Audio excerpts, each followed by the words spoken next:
like to travel, which is super inconvenient. Super inconvenient.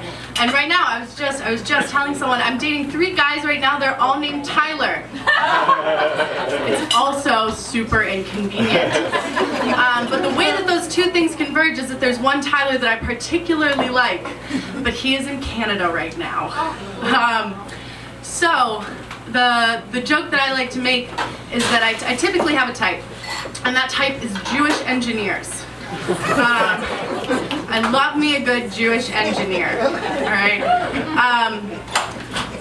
So in my, like, I never search for this type. I never sort of look out and say, like, hey, are there any Jewish engineers here on Coffee Meets Bagel?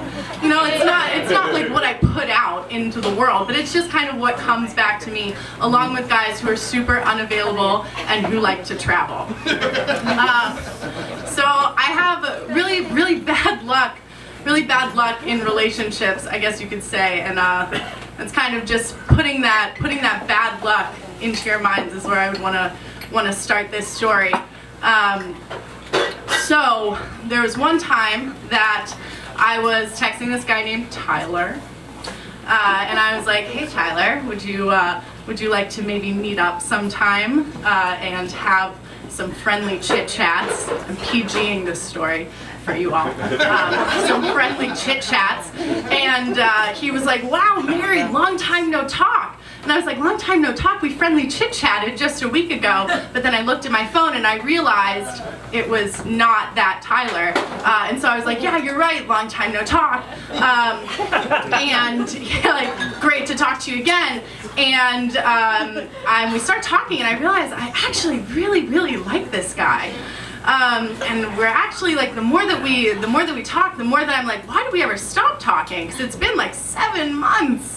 And out of the blue, I just kind of text him. And so finally I say, hey, let's meet up. Let's get a drink. Let's get some coffee, figure something out. And he goes, that's great, except I'm leaving for Canada tomorrow morning. And I won't be back for 2 whole months. And normally at that point, I would have just said, all right, then we'll call it a day. I'll see you in 2 months. And, you know, I'm a busy lady. I am the babe with the power. I gotta move on. I'm a busy lady. I gotta move on. I gotta keep my life going. But for some reason, I said, I guess I will talk to you for 2 months without meeting up with you, and we'll see where this thing goes. And so we've been talking every day, and he's really great, and this Tyler is my favorite Tyler. I'm considering not talking to any of the other Tylers for this specific Tyler. But so the point of this is he calls me the other day, and we're talking, and I said, when are you coming home exactly? And he goes, August 2nd. And I said, August 2nd, sounds great, I'll see you then. So then I get another phone call, and I get this phone call from my ex-boyfriend who's in Portugal, not named Tyler, named Matt. But he's in Portugal, and that's why we broke up. And he goes, Mary, I'm coming back to Philadelphia. And I said, what? You were supposed to move back to California after you came back from Portugal, right? So he's just like messing up all my plans. And he goes, Mary, I'm coming back. And I said, okay. And he was like, and I want to try again. And I was like, oh, this is weird.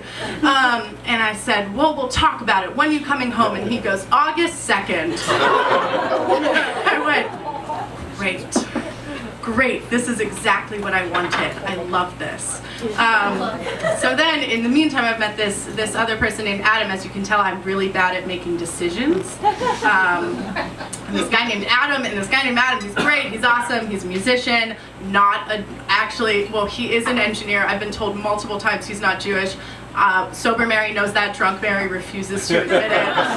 She asks him every time whether or not he's Jewish. And so he was like, Mary, you know, like, maybe we could go out to dinner, but I gotta tell you, I'm leaving to go on a Euro tour for my band. And I said, when are you leaving? And he goes, August 2nd. I can't make this up. I wish I was. And so now I'm in this really weird position where I gotta make a choice. I have to make a choice between, you know, am I gonna stick with Adam and just like wait it out while he's in Europe? Am I gonna like sit down with Tyler and, you know, decide on yes on Tyler. Am I going to get back because Matt thinks we're going to get married? Am I going to get married? I don't know. I'm only 22.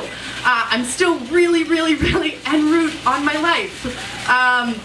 And so the moral of the story is to not make any promises, I suppose. And the story doesn't really have an ending, and so it doesn't exactly have a clear story arc, but I will say that I'm still figuring it out, and I think that's okay, and I think ambiguity is okay.